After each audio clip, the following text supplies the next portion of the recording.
You may begin now. Good afternoon, ladies and gentlemen, boys and girls, and welcome to our last webinar for our WAVE activities coordinated by the Natural History Museum of Jamaica. And just to remind persons, WAVE stands for Wetlands Awareness Virtual Engagement. So we're welcoming persons who are joining us on Zoom and also welcoming persons who are joining us on YouTube, and just really thanking you for taking time out of your schedule to join us today, because I know people are busy, so we really, really appreciate it. This is our final event, and I'd just like to acknowledge persons who have contributed to our webinars over this past month. So we've had a number of sessions, and we've had persons who've all made, you know, good contributions, and we all appreciate that in Natural History Museum. Today, we're going to be featuring several sites. There are 3 sites that will be featured, and I'd just like to extend welcome to persons from those sites. So we have Miss Charlinda Forrester and Mr. Christopher May from the Montego Bay Marine Park Trust. We have Miss Ingrid Parchment from CCAM and Miss Gabrielle Watson from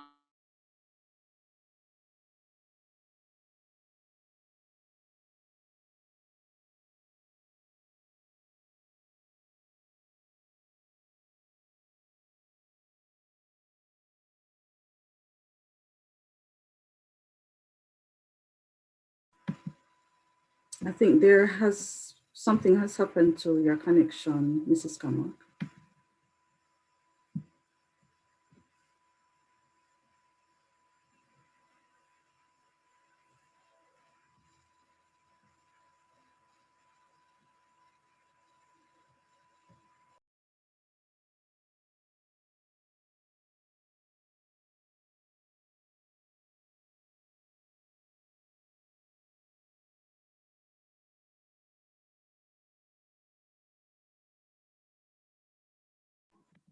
Right, I'm not sure what happened there, some internet issue. And just want to continue on that same vein. I know we are very appreciative of the support that we have had so far.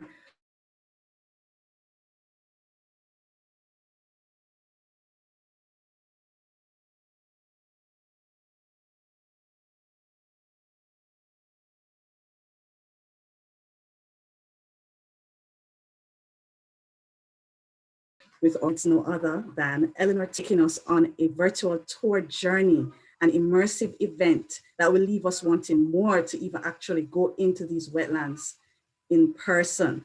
And so she is a science communicator. She's a young activist in the realm of the environment.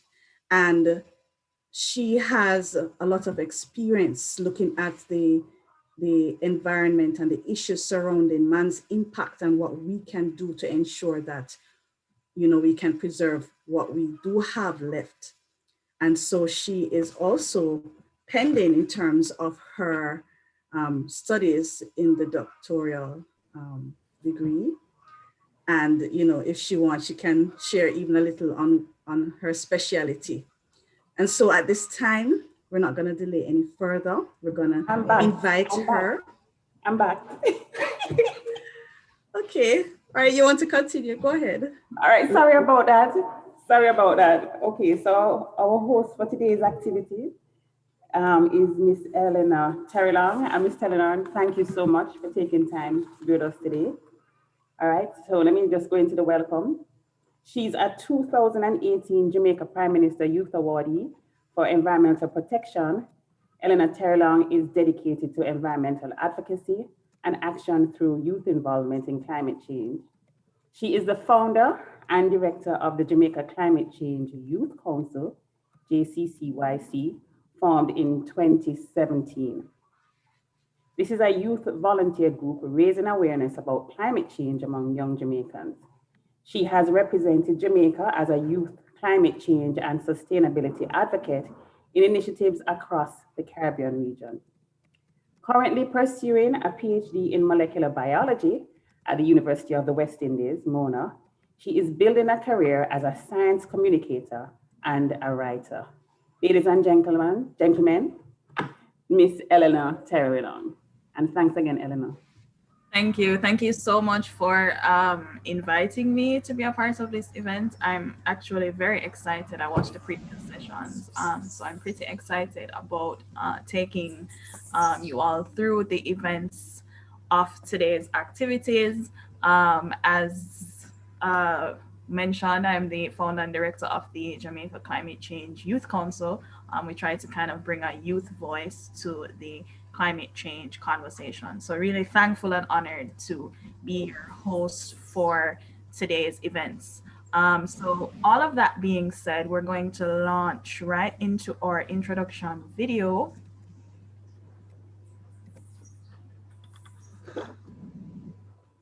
And then we're gonna do a roll call. We're gonna see who's around, who's joining in, from where.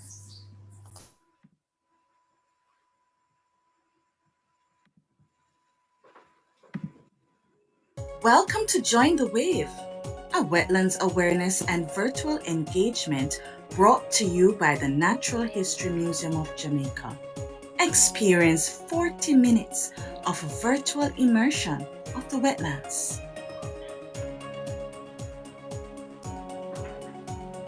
This is the final in the Wetlands webinar series. Thanks for joining us on this final Tuesday in the month of February. Today you'll enjoy wetland-themed online games, wetland key term features, wetland stories and a host of tours. Wetlands virtual tours. It's all about the wetlands. So, what are you waiting for? Let's go.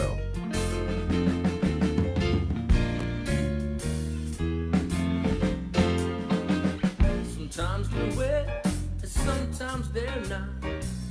Transition zones where the water meets the dry spots. They call them marshy swamps.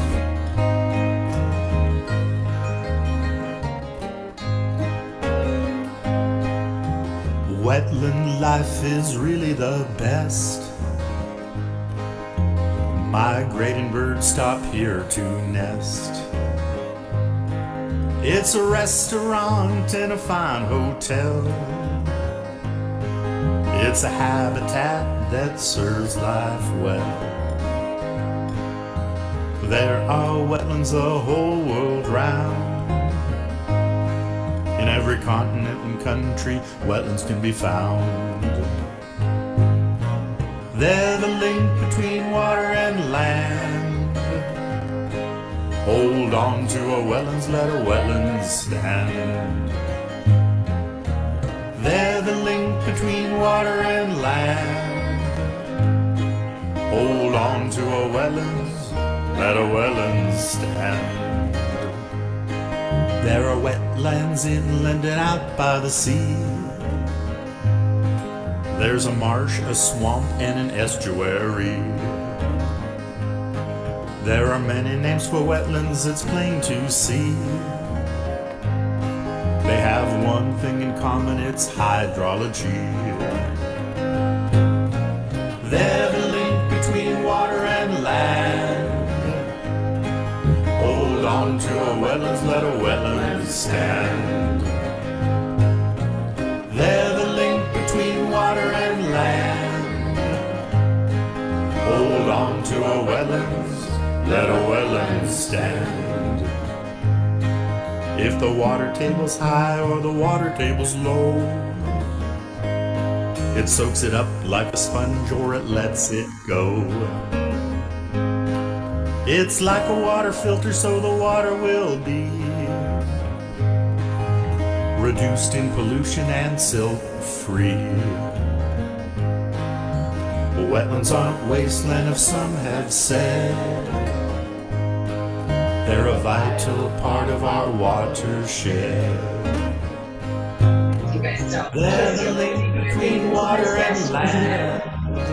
I love Hold on to a wetlands, let a wetland stand. It's 20 square feet. The layout They're the link between water and land. Hold on to our wetlands, let our wetlands stand. Our wetlands disappear each year.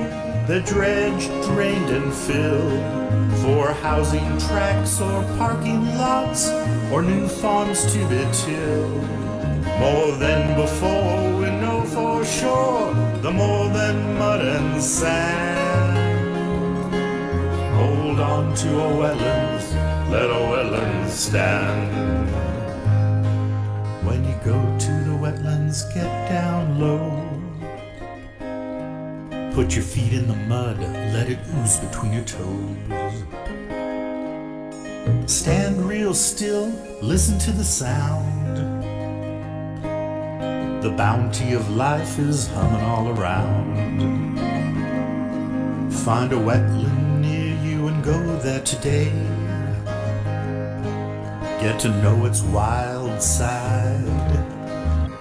Try to keep it that way. They're the link between water and land. Hold on to our wetlands, let our wetlands stand. They're the link between water and land. Hold on to our wetlands, let our wetlands stand.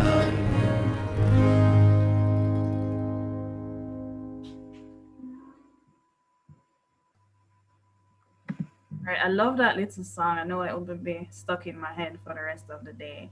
All right, so we're gonna go into a roll call now. Want to know where you're joining the wave from? I'm joining the wave from Kingston today. Let us know where you're joining the wave from. You can drop it in the chat, or if you're watching on YouTube, you can also drop it in the comments on YouTube. Just want to know who is here, where you're joining from. I see somebody is also in Kingston, so we have some Kingston people. Hey, Shay from Kingston.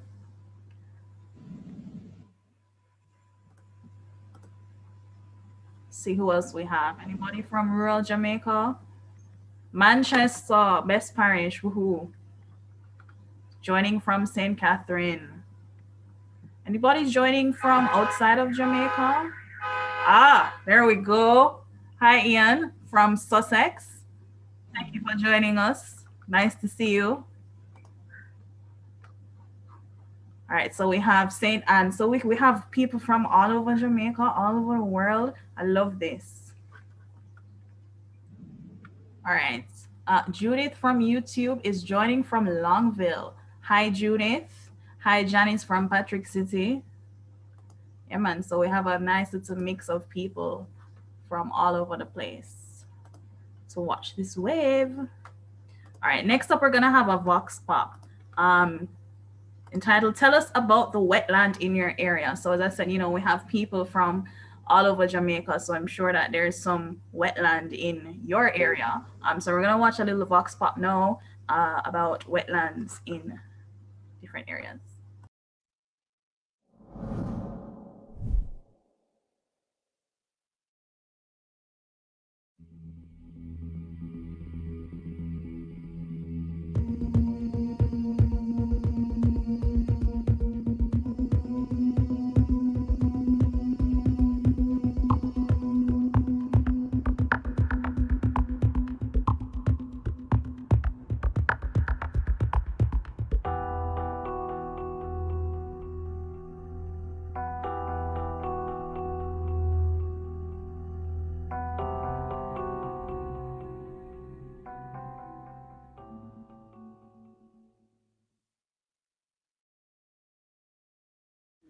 No, we affect it in a negative way, the human being.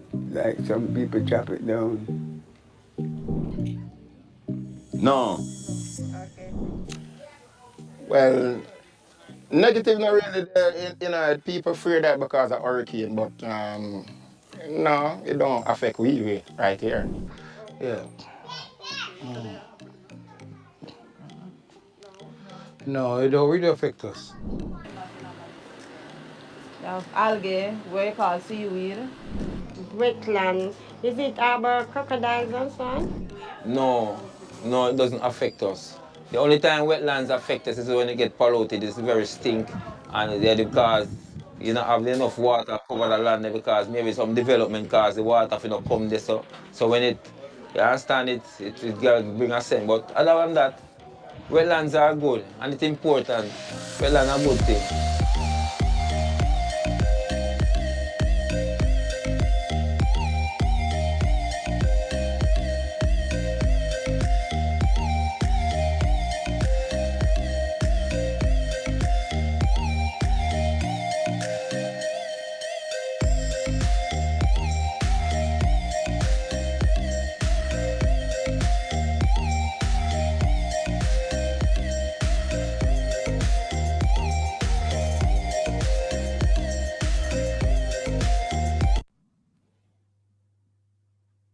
All right, so that was a nice little introduction before we get to the main events. We got to hear from persons, fisher folk, how they feel about the wetlands. I'm also gonna do shout out to Charlinda from Montego Bay and Shaquille from Portland, also a member of the JCCYC. I see you. Thank you for joining us today.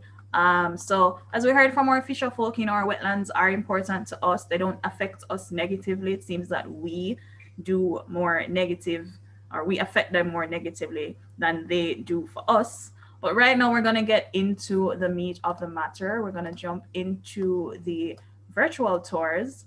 So we have a number of different wetlands that we're going to be touring today. Ms. Kama could have mentioned them before, but let me just run through them quickly again because I know some persons might have joined since then.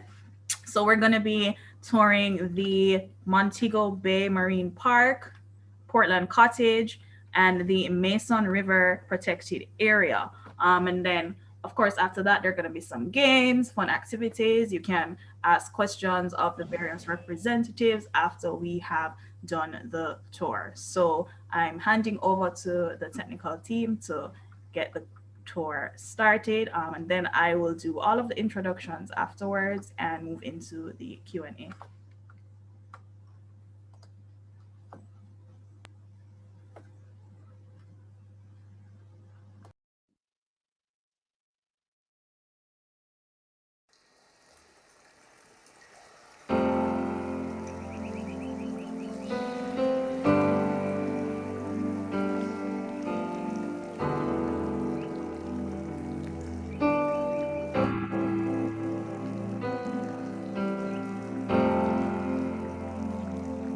These photos were contributed by various participants.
All right, so our first tour is going to be of the Montego Bay Marine Park.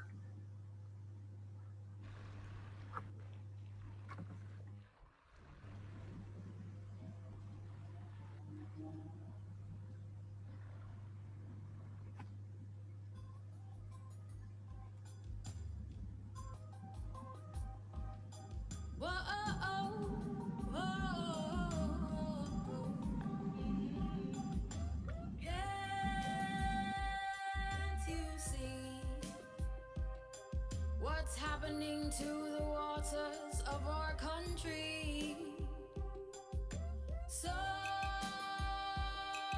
we need marine sanctuaries to provide security, care and protect it, never neglect it, always respect it. Our Montego Bay Marine Park. Marine Park.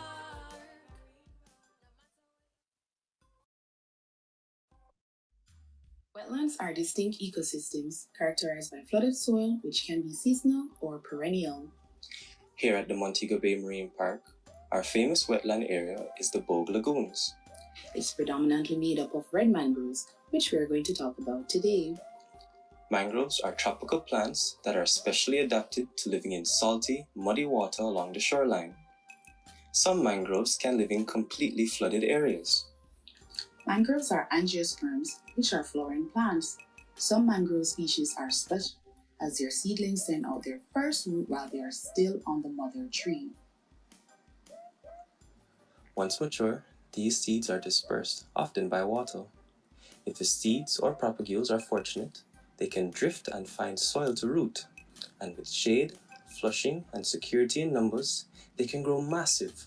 Some species can grow more than 50 feet tall.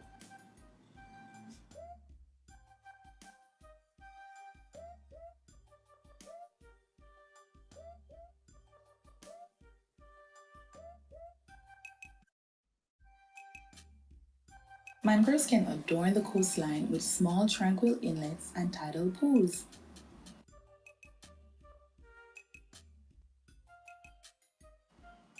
They also embellish coastal streams and river mouths, otherwise known as deltas.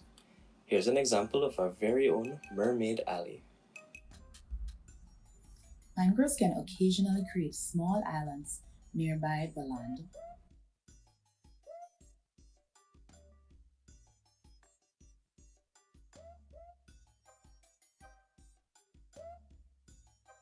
Red mangroves get their name from the red dye, tannin, which can leach into the water and soil, giving it a rust color.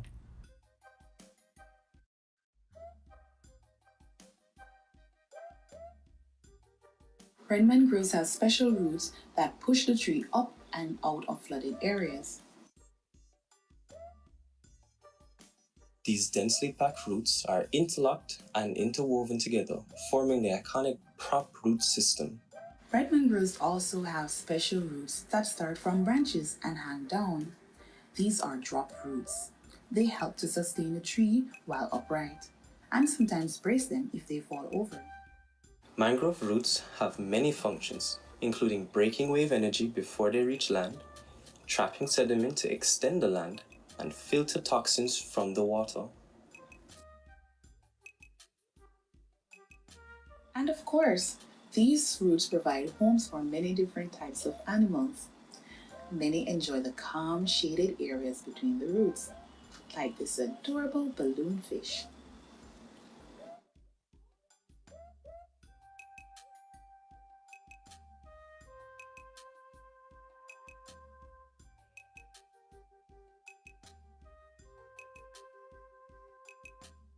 Mangroves act as nurseries for many juvenile animals. An estimate of 80% of the world's marine life depends on mangrove forests directly or indirectly. Animals you can find living in the mangroves include fishes, crabs, lobsters, shrimps, sea urchins, and sponges. Some others are sea cucumber, Starfishes, oysters, anemones, moon jellyfish. Actually, you can find a lot of moon jellyfish here. spiders,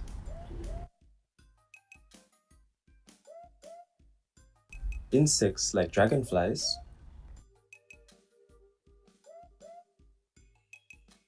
and birds.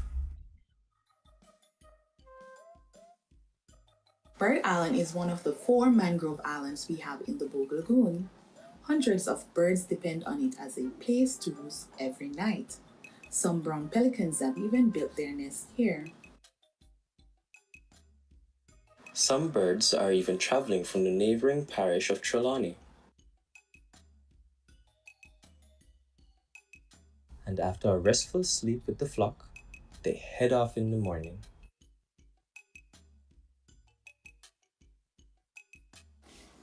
However, Mangroves aren't impervious to damage. Mangroves occasionally suffer breakage from boats whilst the vessel park in the forest to escape hurricanes and storm surges. Broken or abandoned vessels constantly leach harmful chemicals into the environment and also create hazards for the wildlife. The average life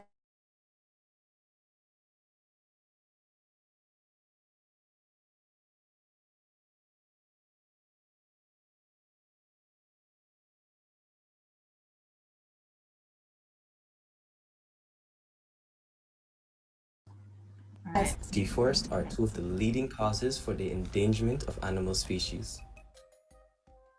The trees may fall over during intense storms. Termites may weaken the integrity of the trees. Anthropogenic factors such as municipal waste enter and degrade the quality of the environment. Young seedlings are most affected. Solid waste and debris can be taken up and brought by wildlife, in this case a hairnet brought by a bird. Unfortunately, many animals die due to choking or ingestion of these pollutants. Sewage and changes to the water flow affect the water quality, which in turn yield toxic green algae blooms and bacteria. These chemicals and algae inhibit the growth of seedlings, killing off the future generation.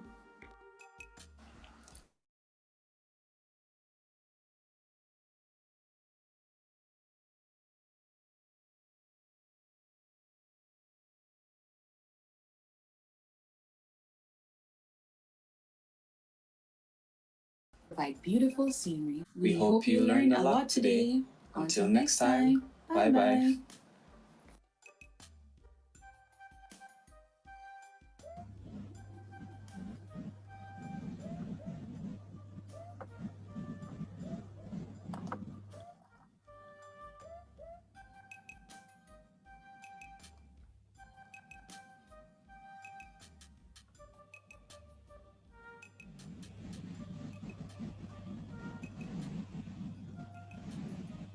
All right, so we're starting to kind of, well, for those of us who didn't know before, see firsthand how important mangroves are to protecting our biodiversity. And even, not everyone will have the opportunity to go to see the wetlands and see the pollution actually affecting the wildlife. So I think that was a really good look into the Montego Bay Marine Park. Just before we move to the rest of the tours, don't forget that there is a Q&A section after all of this is done. So if you had any questions from the previous presentation, just jot them down somewhere so that you can remember them when we come back to the Q&A. All right, the next tour that we're going to go on is in Portland Cottage.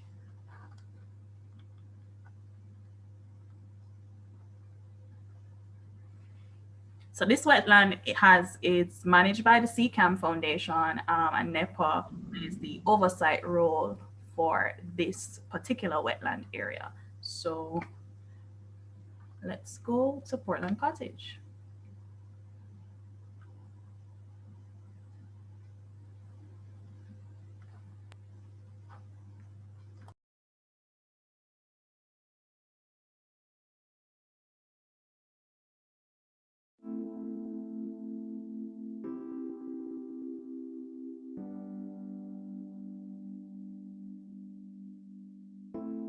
Jamaica is a small island developing state, which makes it susceptible to the impacts of climate change. Rising sea levels and more frequent, powerful hurricanes are just two impacts that pose serious consequences for the country. The government of Jamaica and the European Union collaborated to implement the Environment Program Climate Change Adaptation and Disaster Risk Reduction Project (CCAP) in order to help improve the resilience of the island to the many potential climate change impacts. The National Environment and Planning Agency (NEPA) subsequently implemented a number of components under the project, which aimed at increasing the resilience of selected coastal areas against potential climate change impacts over a 2-year period. This was to be achieved through adaptive management strategies, including restoration of mangrove forests, seagrass beds, and coral reefs within selected marine protected areas. This initial project ended in December 2013 and the Ecosystems Management Branch, NEPA, assumed the responsibility of continuing the work related to the coastal restoration components as part of their yearly routine activities, for a period of 5 years.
All right, so we've been to Mobay, we came to Clarendon and visited Portland. Vamos a perrear encima de la mesa. Hoy nos vamos, mami, hasta que amanezca. Mueve duro, mueve duro, mueve duro, ra. Toda la We know encima de la mesa. some issues sometimes. Right, so shout out to Sheree Campbell joining on our YouTube from UE Mona. As I was saying, we started over in Montego Bay, and we headed over to Clarendon, and our final tour is going to be in the Mason River protected area. So remember, have your questions ready for our Q&A session at the end, and let's go to Mason River.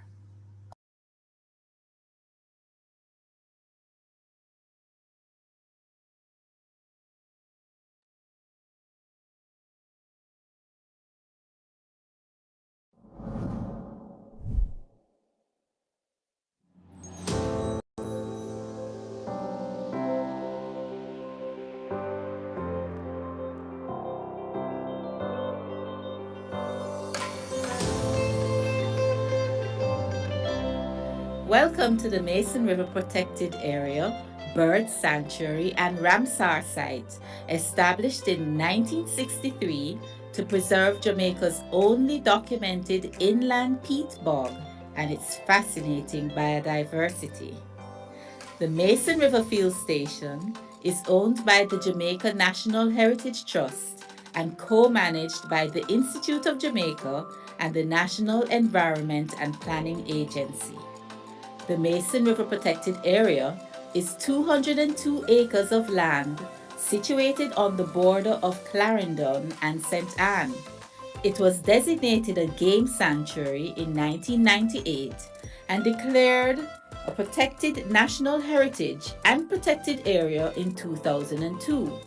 In 2011, it was designated a wetland of international importance, or Ramsar site. The 202 acres are divided into 3 areas. 122 acres of land, which is permanently fenced and known as the reserve.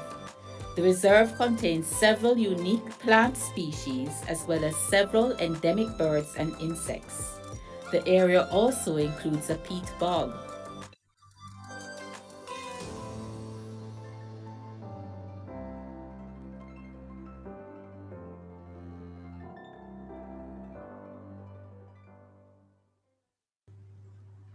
All right, so we went a little. So we went a little bit north from Portland Cottage to see what was happening in the Mason River protected area. So those were our 3 virtual tours. How is everybody feeling? I personally already have learned a lot. I'm hoping that you guys would have learned a whole lot as well. So you can, again, drop it in the chat or on the YouTube channel. This is an interactive session. How are you feeling? Do you like the presentations? All right, so we're gonna head into the fun stuff now. We're gonna do a virtual game. So I hope you were paying attention a while ago to the Mason River presentation, because this game is themed around the Mason River protected area, and it's a virtual unscramble game. So while we bring that up, I'm seeing a comment in the chat that the presentations have been very informative. Definitely can agree. As I said, I'm over here learning a whole lot of stuff. All right, so we have the game up.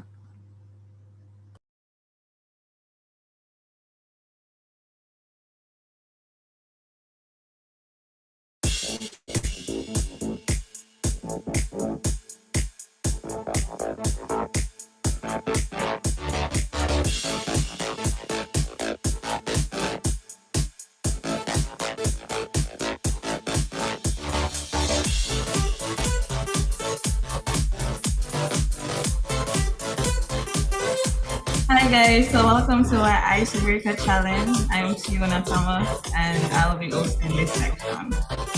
So for those who have been here before, we had a presentation on the Mason River protected area, from which you've learned some of what you have to unscramble. Also, we went through some of them last week. So let's begin. Asking everyone to participate. And so birds love eating me, but also nest on my branch.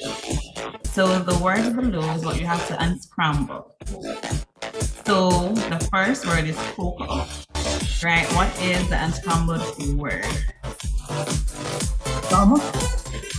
So another clue is we tend to have June dash. We have a fruit that we call June dash. That's another clue to unscramble the word. So we have Karine that's saying cocoa plum. Feel free to type your answers in the chat, and for those on YouTube, in the comment section. And we have 12 seconds remaining on the clock. And count them. Jenny says plum. And we're about to find out.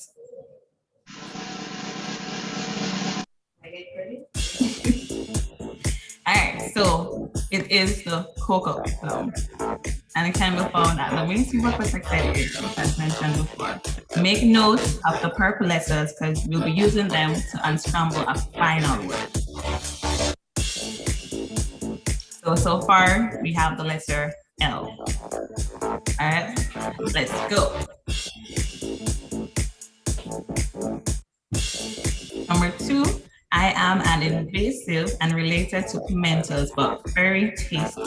It is a very tasty fruit, and Right? The picture gives you an idea of the second word, and for the first word, the clue is you have a fruit that is somewhat triangular in shape, and it has very small seeds on the outside, and it's very tasty. I also have Karin saying strawberry guava. And we have a few seconds to go. To be correct. So you guys, time for your answers. We want everyone to participate. Right? And we have 14 seconds to go. So we have, so on the first one, just have the plum. Thank you, Judith. All right, and we're out of time, and the answer is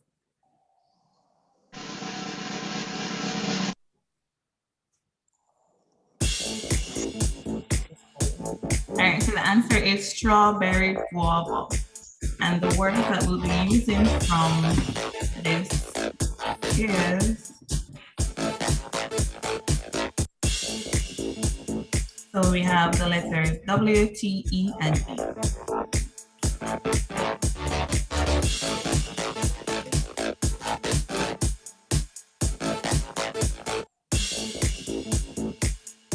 All right, let's go to our other one. All right, so I can hold a lot of water. For those who were here last week, this should be an easy one for you. I am a sphagnum. All right, so Ian saying sphagnum moss. We have Karin, green. Sharon saying it's moss. All right.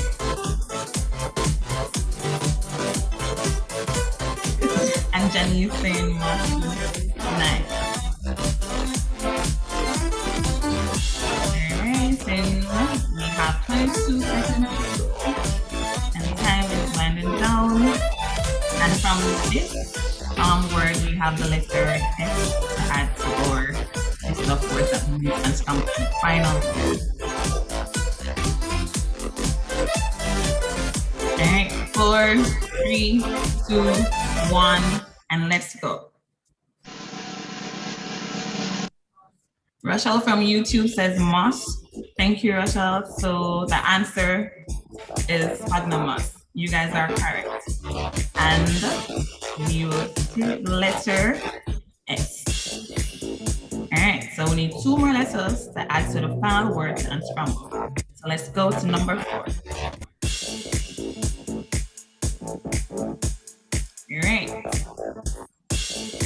I am red with sticky ears and eat insects. All right, so this was also a part of our icebreaker last week, but for those who are new, so the first part of the word clue is in the morning, I am out, I'm shining very bright. And for the second part of the word, right, when you wake up in the morning and we go outside and we look, say that dash has fallen on the grass or on the or whatever plant. So put those together and you get your final word. And we have 25 seconds to go to know the answer. Karin says sunview. And we have 15 seconds. All right, guys. 8, 7, 6, 5, 4, 3, 2, 1, and let's find the answer. Drum roll. So the answer is, that's right. I am Sunview, and erase from YouTube, you're also correct. All right, and the letter that we have here are N and D. All right, so we have collected all our letters to unscramble the final word. We've been talking about this from weeks. Let's go. Can you unscramble this word? I can. I hope you can too. All right, so the timer is on, but so far We have Janice saying wetlands. We have Sharon saying wetlands too, along with Karine. What are those on YouTube saying? Are you guys saying the same thing? Sharon says wetlands.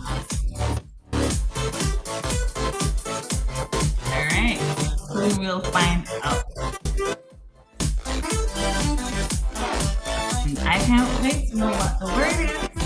You guys are excited too. All right. 18 seconds to go. Gary says wetlands from our YouTube channel. Anyone saying wetland? And 5, 4, Judith says wetland. All right, so time is up. Let's find the answer. Drum roll, of course. All right, so of course you guys are correct. The answer is wetlands. Thank you guys for participating in our final icebreaker challenge. So stay tuned for Thursday for the premiere of the wetlands video for Mason River, where you get to see some of these cool plants and animals. All right, over to Eleanor. Thank you, Tiona. I hope you guys had a little bit of fun. That Sunday one did really, I couldn't figure that one out at all. All right, one more thing we're gonna do, and then we're gonna get into our Q&A, and we're gonna do a quick wetlands highlight feature, and then we're gonna talk to our guests a little bit.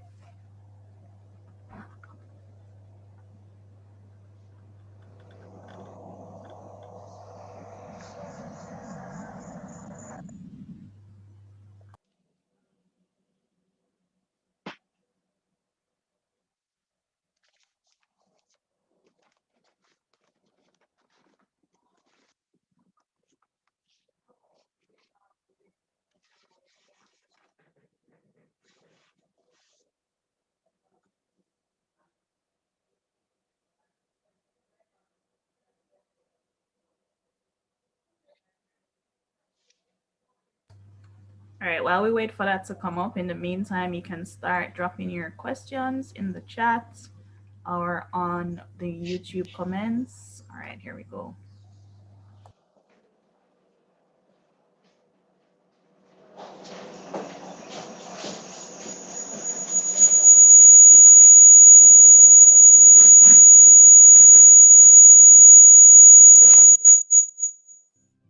In Jamaica are marine, found at coastal lagoons, rocky shores, coral reefs, riverine, along rivers and streams.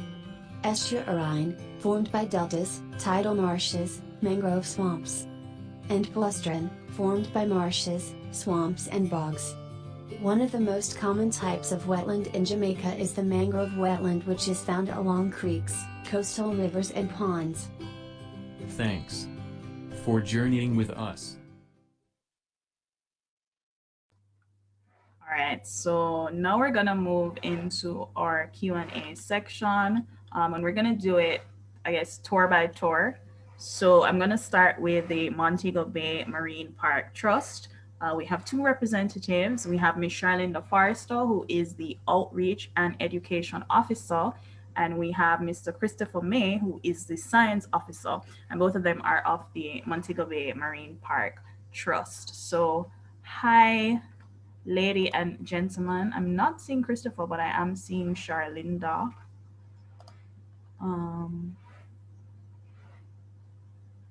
right, so I'm not seeing any questions in the chat, so I'm gonna throw one to you, Charlinda, to get us started off. So we saw in the video you're talking about, we saw the pollution, the plastics and all of that, and you started talking a little bit about, you know, how that is affecting biodiversity.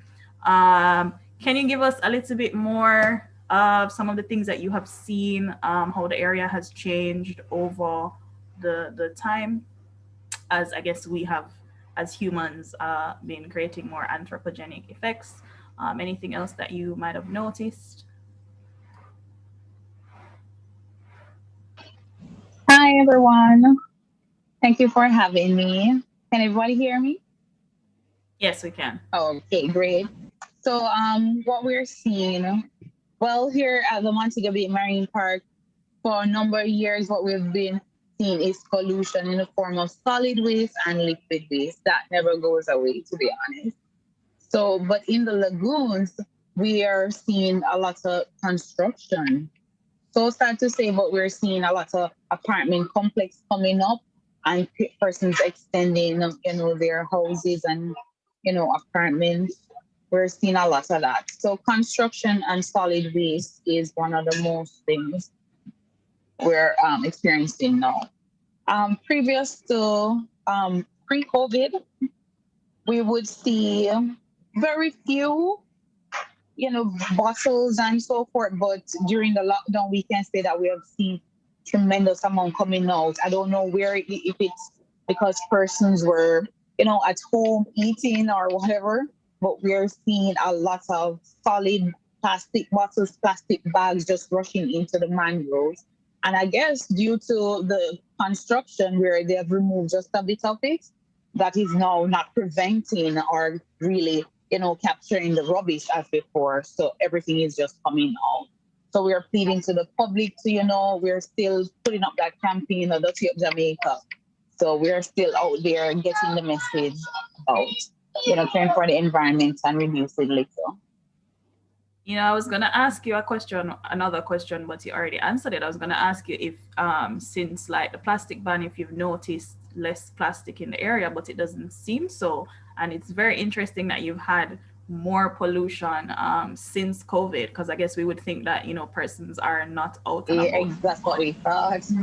Yeah, so that's pretty interesting. That's definitely something. I guess we can monitor and observe it and, see. Definitely.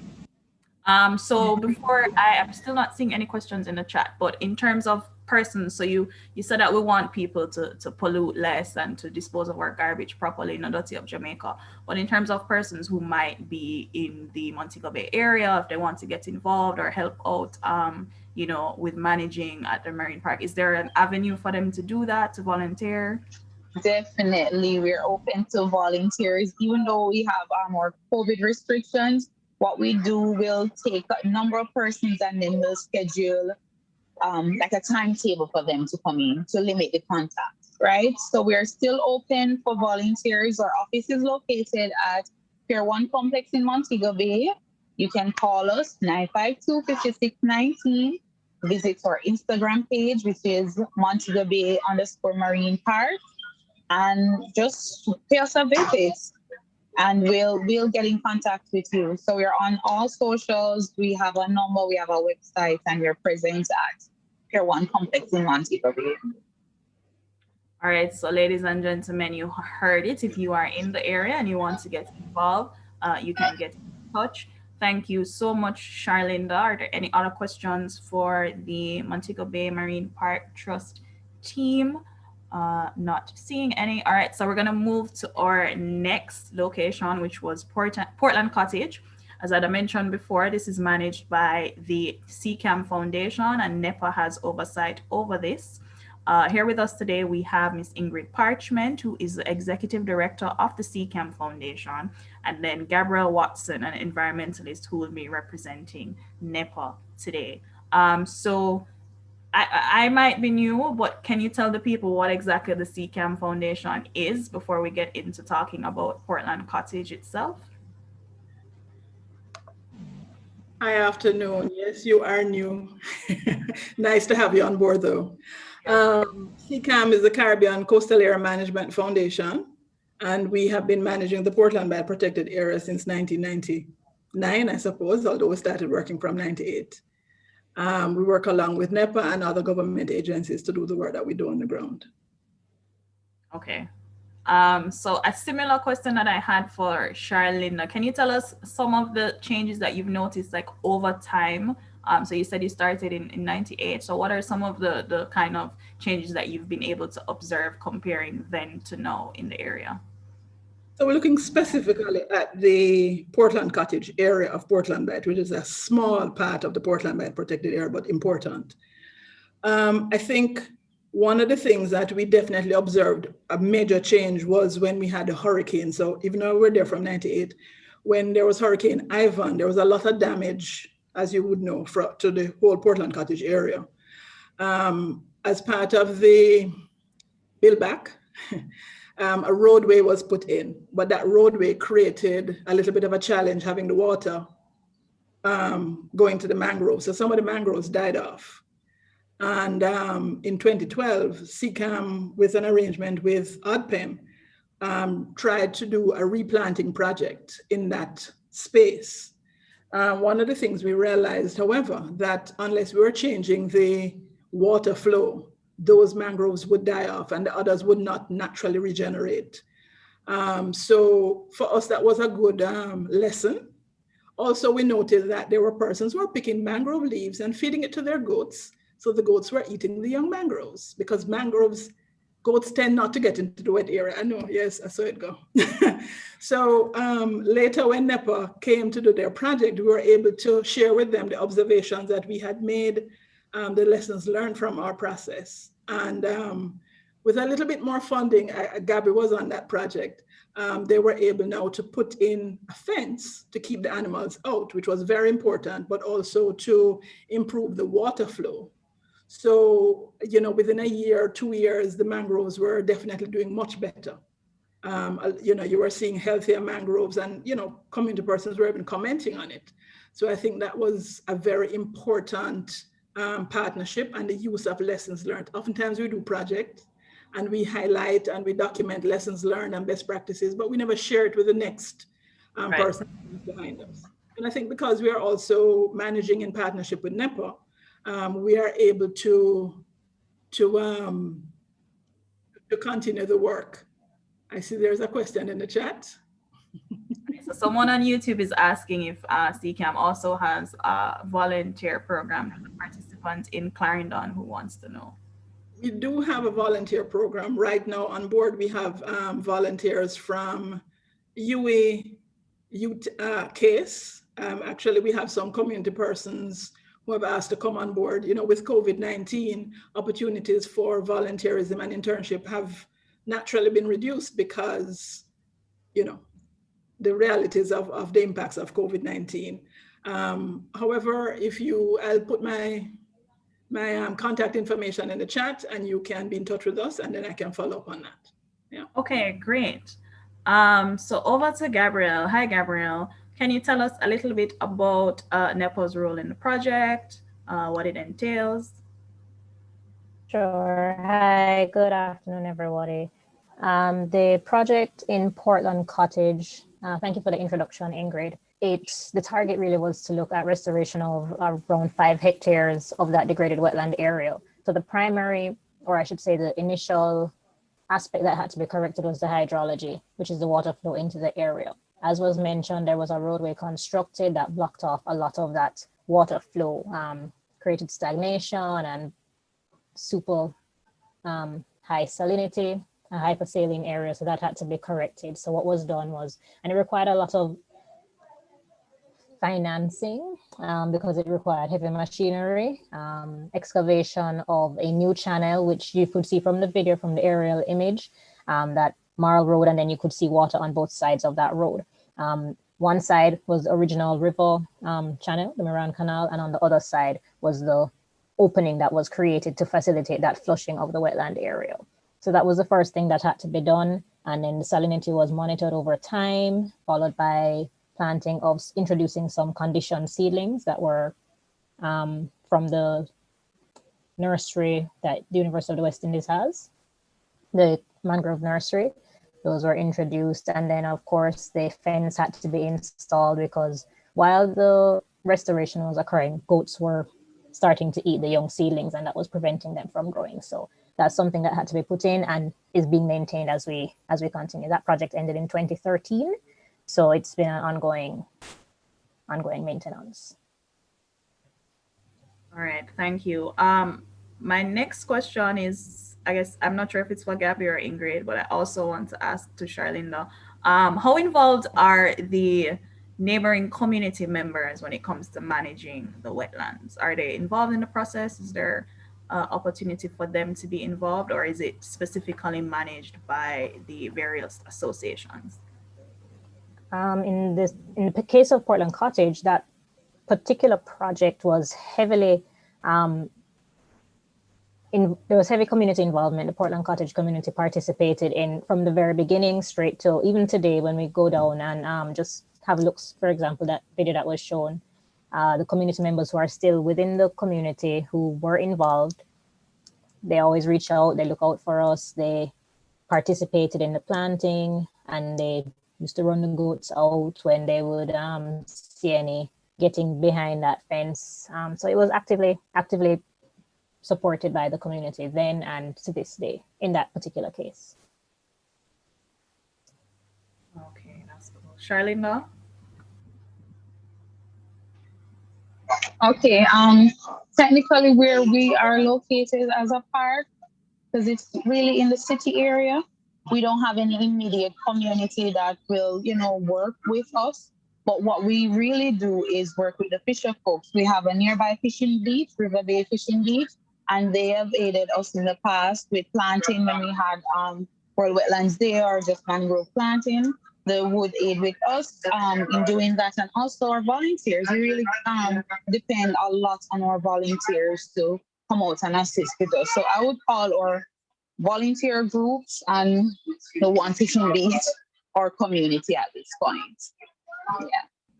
Got it. All right, our final set of questions are going to be around the Mason River Protected Area managed by the Natural History Museum of Jamaica.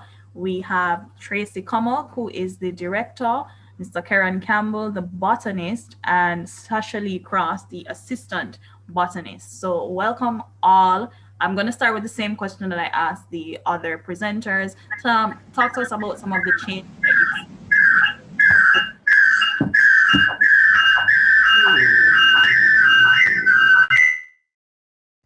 I saw Mr. Karen about to start.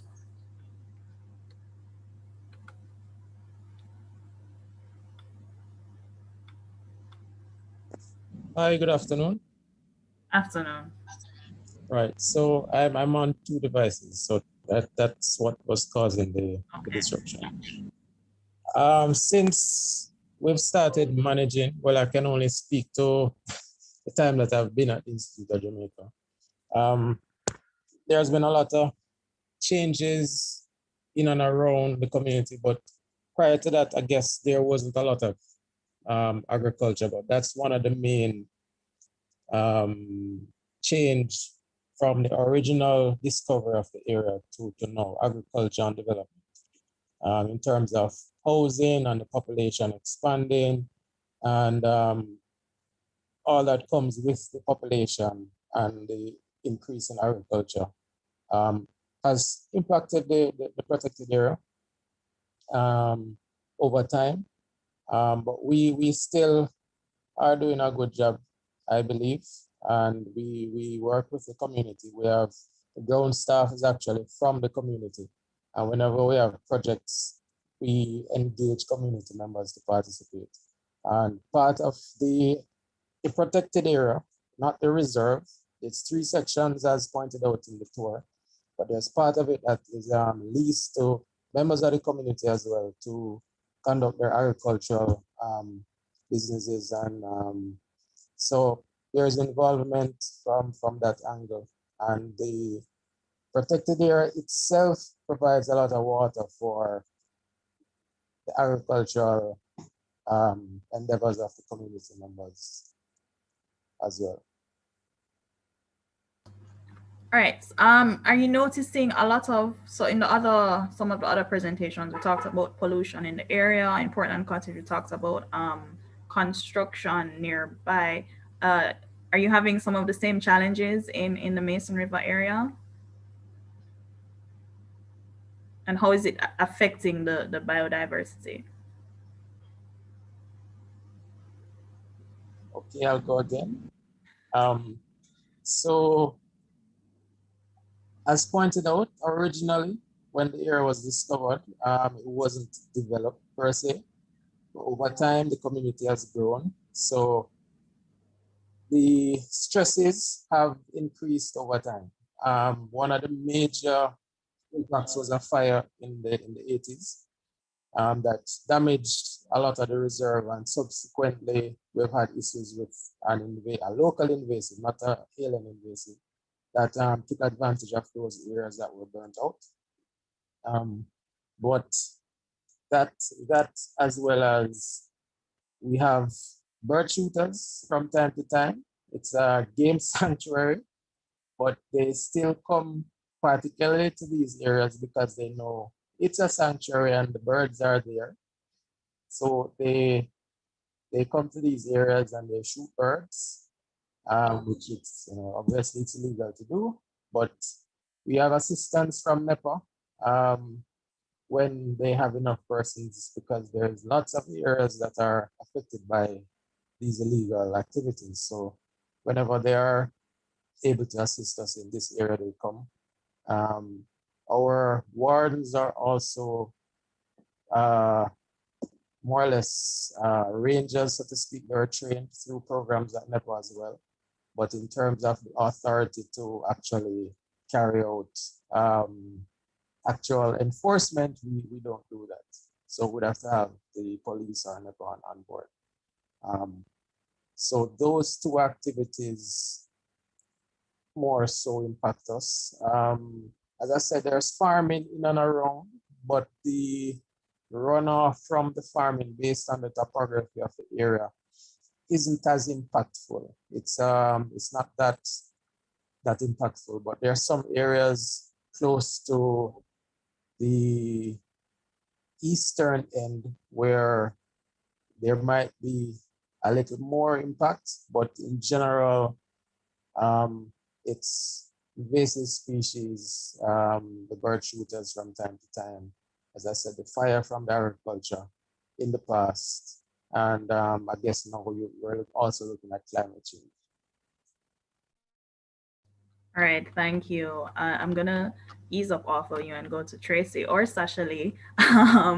So as I'm guessing that persons would also be interested in volunteering here since they were interested in the previous two areas. Can you tell us a little bit about how persons, if there's an avenue for volunteers to get involved and how they can go about doing that? And if you also have any additional insight as to the area, I guess, before and after, you can also add to that.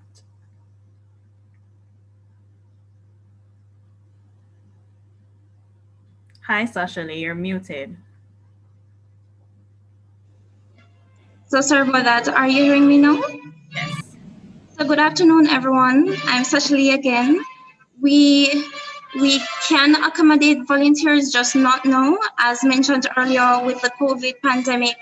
However, if someone is interested in participating in our conservation programs, they can send us an email. I'll also drop my email in the comments for persons who are interested, so we can have further conversations and see how best persons are able to help during this time. All right, thank you. And I saw that the full release of the tour would be on the 26th of February. The 25th. So 25th. On Thursday, persons are invited to the treat of the tour of the Mason River Protected Area. Of course, it would not be able to be facilitated during this time due to the schedule. However, on Thursday, just prepare yourself for a virtual immersion of the Mason River Protected Area tour. And how do we find that tour on Thursday? Where do we go? So the link will be sent out as with the others by our education department. So just as the others were sent out, so this link will also be sent out. All right, thank you. So there you have it, everyone. The full Mason River tour will be available on Thursday. I'm sure we are all going to take part in that immersive experience as a continuation of these activities. I'm not seeing any other questions in the chat for the Mason River Protected Area. So just give a second or two in case anybody has any last minute burning questions. No? All right, thank you so much to all of our invited guests for participating in this Q&A section. We're almost time. It's almost time to wrap up. But before we go, so we've talked about wetlands, why they're important, some of the things that we are, or some of the contributions that we are making to destroy them. So I think that just to close out, now we can talk a little bit about why it's important for us to protect the remaining wetlands that we have. So turning back over.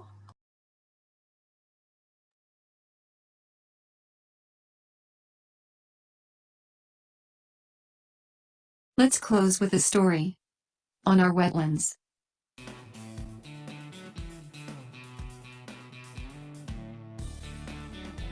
Hey, what are you doing, Tina?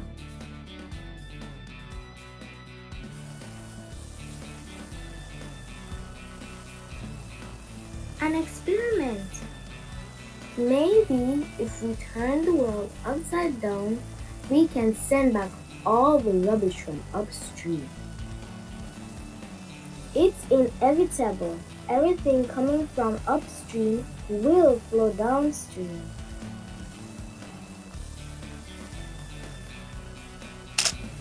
So here's a good one to go with all the bad ones.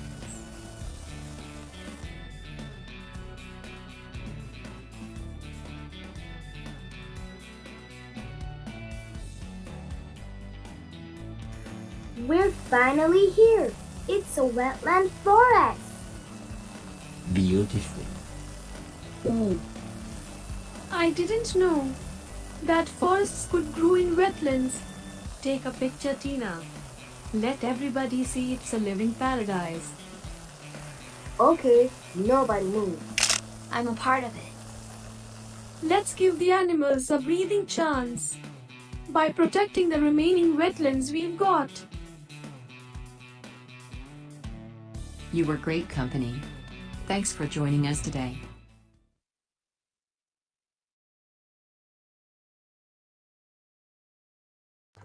All right, so as the video said, it's up to us to protect the wetlands, to give the animals a fighting chance.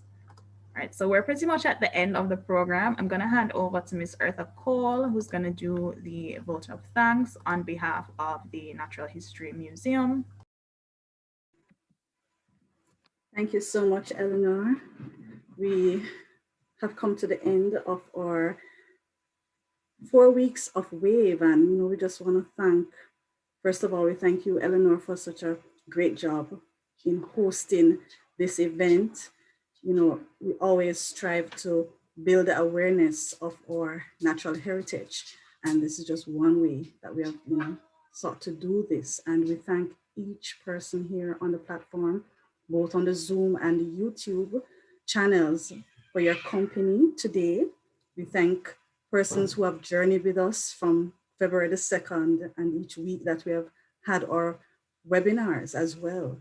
We want to thank our guest presenters throughout the weeks and our host as well. It has been a very enriching experience also. We just want to thank our IOJ and NHMJ teams for all the support that we have had. And of course, our guests, our representatives from our wetland areas, continue to do what you're doing. Each of us in our areas are doing a very important job in protecting and preserving our unique ecosystems. And we just want to challenge everyone. It is not just the government's job, it's all our business. And so with that, we just want to thank everyone for journeying and joining us. All right, thank you, Eartha. And again, thank you all for joining today. Remember to look out for an evaluation form that will be sent out via email as the Natural History Museum is seeking feedback on this webinar series. So of course, they can be guided for future activities. So thank you again for joining us. Thank you to all of our guests for participating. To everyone on Zoom and YouTube, wishing you a wonderful rest of the day. Thank you.